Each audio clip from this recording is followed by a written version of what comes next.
Good morning, everyone.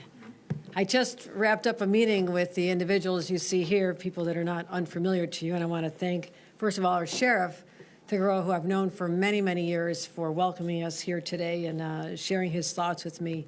And Manny Neji, our district attorney, doing a great job and gave me some of the insights into the challenges that he and his team are facing, the volume of work, the number of hours that his staff are putting in, and just the frustration with the current laws as they stand. I also want to thank B. Hansen, our Director of Office of Victim Services, who you'll be hearing from shortly as well, to tell you from the victim's point of view why the fight we're in is so incredibly important.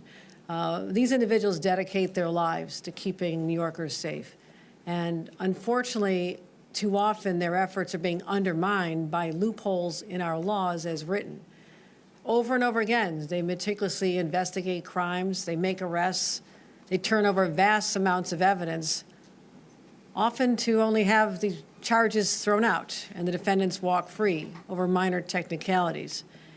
This isn't just demoralizing for law enforcement, it's traumatizing for the victims, those whose suffering is just compounded by inexplicably denied justice. This has to end. That's why I will continue to refuse to sign on to any budget deal that does not include a way to fix these fatal flaws in our laws and to just put us on the right track again. And let me explain how we arrived at this crisis point. In 2019, there was a major effort to reform our discovery laws. The intentions were good. It was important to step up at the time and recognize that the system was totally skewed toward the sides of the prosecution, that there were defendants left languishing in jails waiting for so long to finally have their cases brought. That in itself was an injustice. And I want to make sure that the changes we're talking about here, we're not trying to undo those. We're trying to acknowledge that there have been problems created that end up in too many dismissals, narrowing down our focus. And the changes we're talking about, the changes that happened then, ensured that piles of evidence are just not dropped on district attorneys on the eve of the trial, and that no one languishes waiting for the day in court. I said that was what was behind those. Because anyone charged with a crime does deserve to know the evidence against them and certainly deserves a speedy trial. That's important to all of us. It's a New York value. We can all agree on that. Like I said, the pendulum has swung too far. And the unintended consequences for victims particularly have been devastating. And right now, it doesn't just require the prosecutors to turn over relevant evidence. Anything remotely related to the case must also be turned over. Now, think about that. That doesn't happen. You turn over something even remotely related to the case. The entire case, no matter how strong it is, no matter how much work went into it, how convincing it is, the entire case can be thrown out. And that's regardless of the weight of the evidence. It's regardless of the severity of the crime. And this broad standard has become a procedural minefield.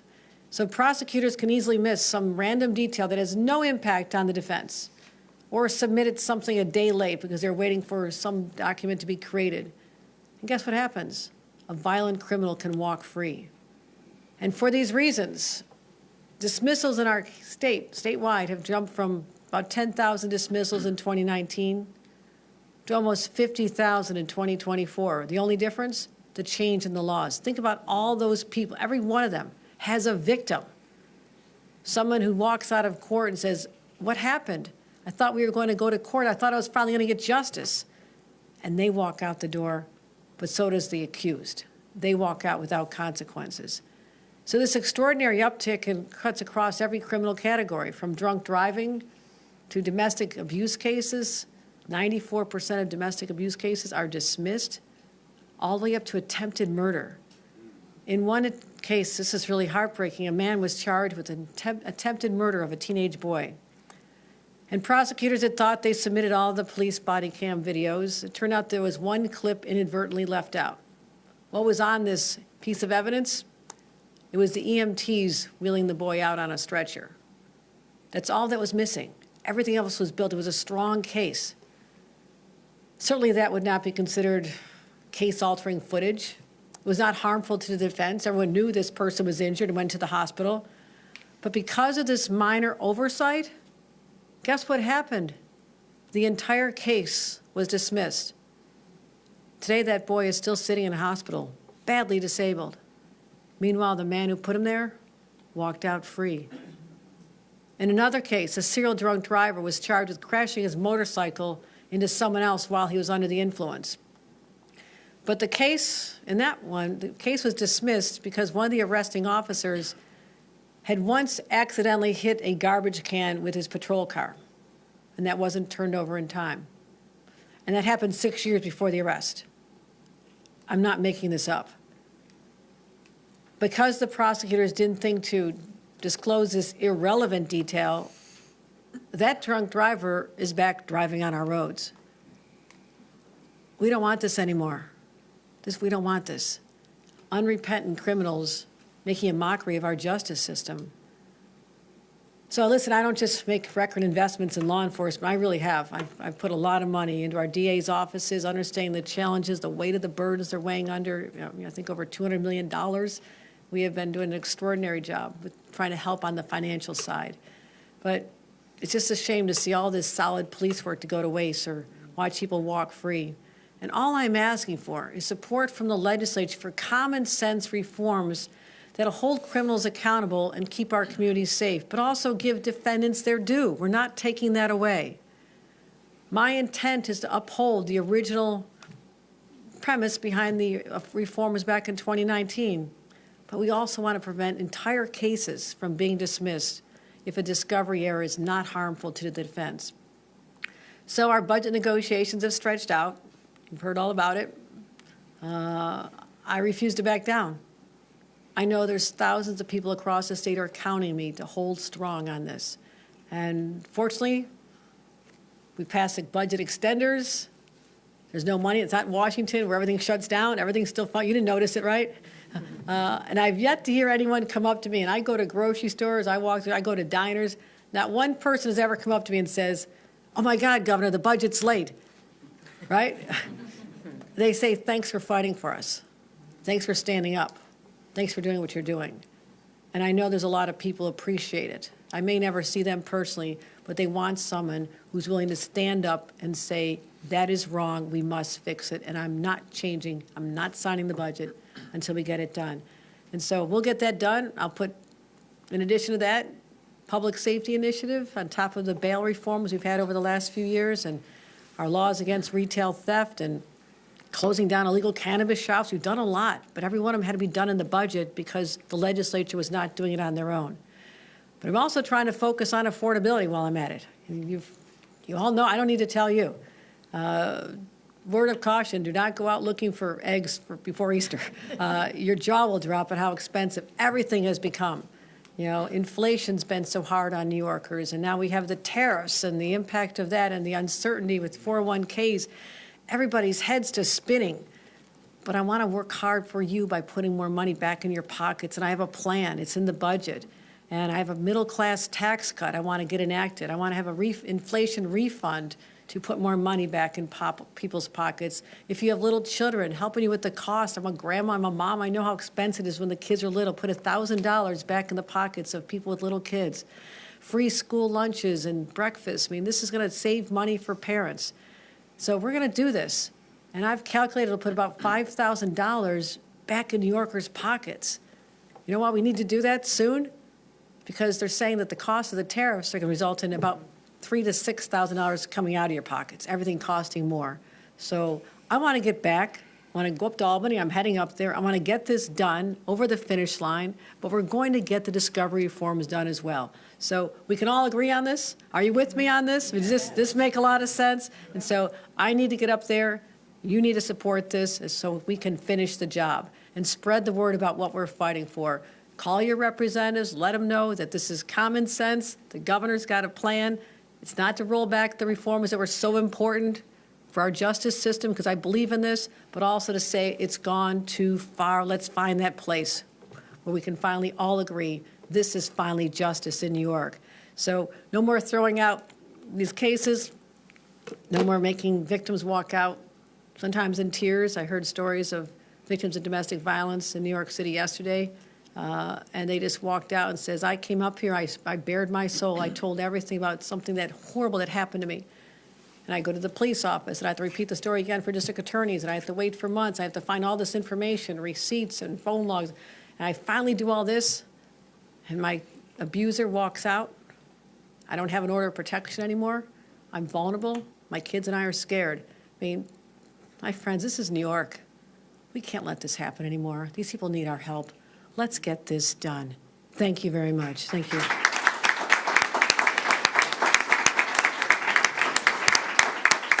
With that, I'd like to call up and get some reflections from our great Sheriff Juan Figueroa, and who's going to tell us the impact of these laws are having on the Sheriff's Office. Thank you, Sheriff. Thank you, Governor. Thank you so much. Well, good afternoon, everyone. I want to thank the Governor from her busy schedule to come down here to Ulster County and discuss such an important issue in the criminal justice system. I want to acknowledge a lot of our community leaders, our chief of the city of Kingston, and our legislative leaders that are here today as well, because this is a team effort. And so I want to thank you all for being here. I know what it's like to be a person of color, to be a poor person. I know what it's like when people go to court and it was unfair. In 37 years, I've seen it.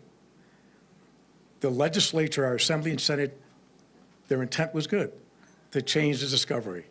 But that's not what we're talking about here. We're talking about adjusting things that went a little too far, the unintended consequences.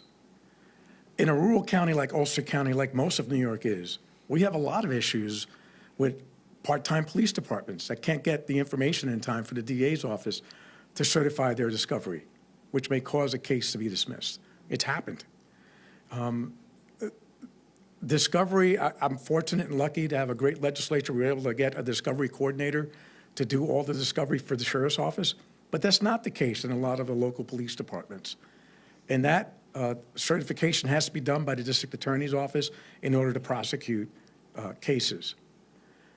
Speaking of cases, pertinent cases, important cases, egregious cases that occur in this county, there have been many times where we submit subpoenas to get information, whether it's on technology, submit warrants to get information. That takes months. So the DA's office is unable to certify their discovery to the defense. The governor's not saying do away with discovery. That's not what she's saying. She's saying let's look at it and think of just some of the cases she spoke about and all the cases that we have ran into locally here in Ulster County, as well as the rural counties in the state of New York, and the issues without resources that we can't really work toward. It's unfair to the victims. What about the victims? The victims of these crimes. So that's why I'm in support of amending this, and I'm in support of the governor. And thank you, Governor. I'd like to introduce the next speaker, our district attorney, Emmanuel Neji.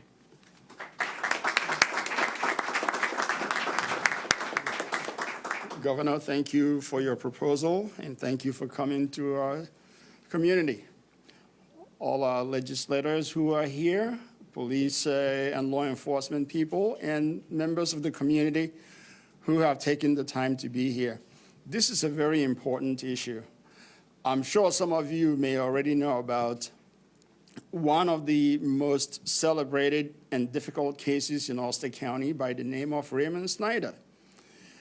Raymond Snyder was a murder case in this county that because of discovery shenanigans, there had to be additional lawsuits to resolve the case.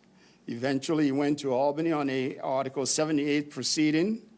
We won that case in Albany, came back, tried it, and Raymond Snyder was convicted for murder. Imagine how long it took for the victim's family dealing with that stress over and over. And by the way, it's not just one case. Each assistant DA in my office has about 60 cases or more. You are required, before you can certify that you have complied with discovery, you are required to review all the evidence in the case. Sometimes you have 20 to 60, over 100 videos that you have to review. Each video perhaps has 5, 10, 12, 20 hours that you have to review. How do you get through that? Within the short time, 24 hours in a day.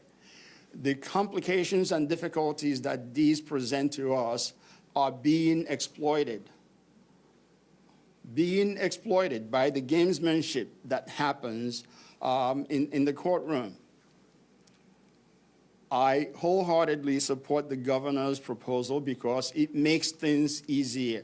It makes things easier to get done and to get justice for every victim, every defendant, and for our community. Imagine during the whole time that we are fighting the discovery issues in court, a defendant's case is languishing. It continues to wait. Instead of taking about 10 months to 12 months to resolve, it ends up taking a year and a half, 2 years before you get to trial. That's unnecessary, and the governor's proposals, the reforms that the amendments she has proposed to the reforms are necessary to make this fairer and make it work for all, for justice for all. Thank you for coming.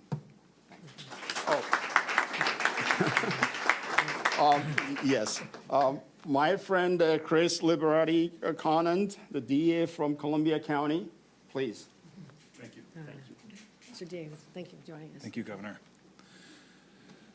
Again, thank you, District Attorney Neji, and thank you, Governor. It's an honor to stand here with you today fighting for this extremely important reform for our discovery laws. Now, as you heard, my name is Chris Liberati Conant. I am District Attorney across the river in Columbia County. But I didn't start my career as a district attorney or a prosecutor.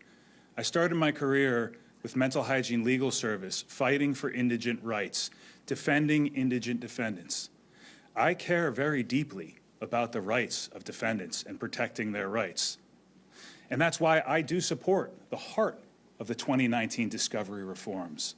The idea, as the governor said, that the defendant should have access to all the information in the file, that they should see the evidence before them and against them. Of course, our files are open to the defense, and that is not something that is changing under the governor's proposed reforms. They will still have access to that same information they have now. And what is not happening anymore, that the governor averted to, is defendants aren't being presented with a giant stack of papers right before trial or during trial. They're not getting sandbagged. What's happening now is my office, prosecutors' offices across the state are getting sandbagged at every single trial by delayed and frivolous discovery motions. And I have an office of 8 attorneys, 8 assistant district attorneys. We have hundreds of felonies and thousands of misdemeanors to prosecute every year, and we are being burdened by this, the way the discovery law exists right now. So we're just asking for two really big things here. As the governor said, cases should not be dismissed if there's no prejudice to the defendant. That's simple, that's straightforward. The other thing is the defense should not be permitted to wait and wait and wait for 6 months, for 18 months, and wait to make a motion on the eve of trial to try to get their cases dismissed on a technicality. And I say again, this is happening over and over in every single trial we have. It's not efficient, it's a waste of our resources, and it puts crime victims at risk. It puts public safety at risk. So, you know, in my career, in addition to working in public defense, I've been an assistant attorney general, an assistant solicitor general for the state of New York. I've been a judicial law clerk for a trial court judge and for the highest court in the state. I am so proud to stand behind the governor's proposal because it's thoughtful, it's well-reasoned, and it is fair to everybody in this state, and everybody in this system. And so I just implore our legislatures to please stand with the governor on this issue and make this system fair for everybody. Thank you. Thank you very much. I'd like to thank you, Mr. District Attorney, especially with your vast experience seeing both sides of the criminal justice system and still standing for these reforms to show that they're so necessary. I also want to recognize now our Director of Office of Victim Services, B. Hansen, is doing an extraordinary job putting her heart and soul into her work every single day on behalf of the victims of New York. B. Thank you. Thank you, Governor. Thank you.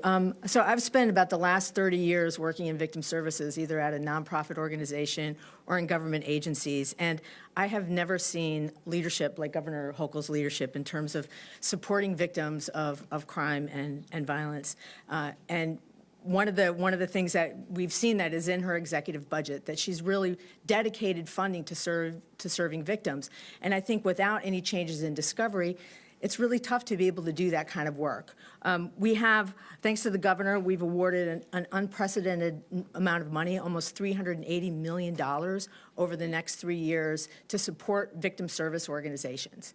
And some of those victims want to go through the criminal justice system, some don't. But for those who want to go through the criminal justice system, we need to make that work. And so the discovery reform is really, really critical to be able to make those things work for those survivors who want to go through the system.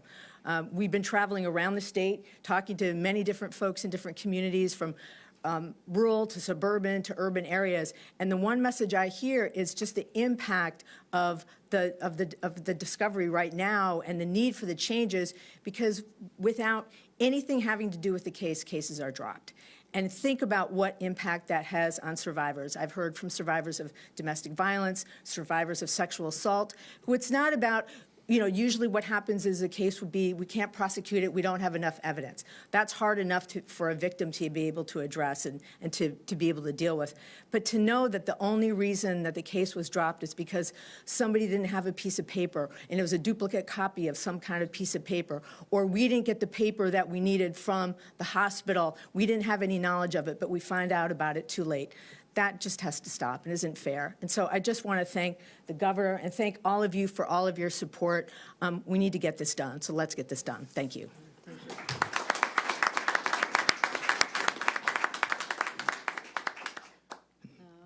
Well, thank you all for joining us. I really appreciate the unified voice that's coming out of our rural communities. We've been spending a lot of time in the city, but also the DAs up here work so hard in the sheriff's office, and I just want to let them and their teams know how grateful we are. I also think, are we joined by Morgan Bitton, the executive director of our district attorney association? Morgan, thank you very much for your advocacy and representation of all the district attorneys. They're very diverse from every corner of the state. I know most of them, but thank you all for your work here today. Thank you for joining us. Thank you, everyone.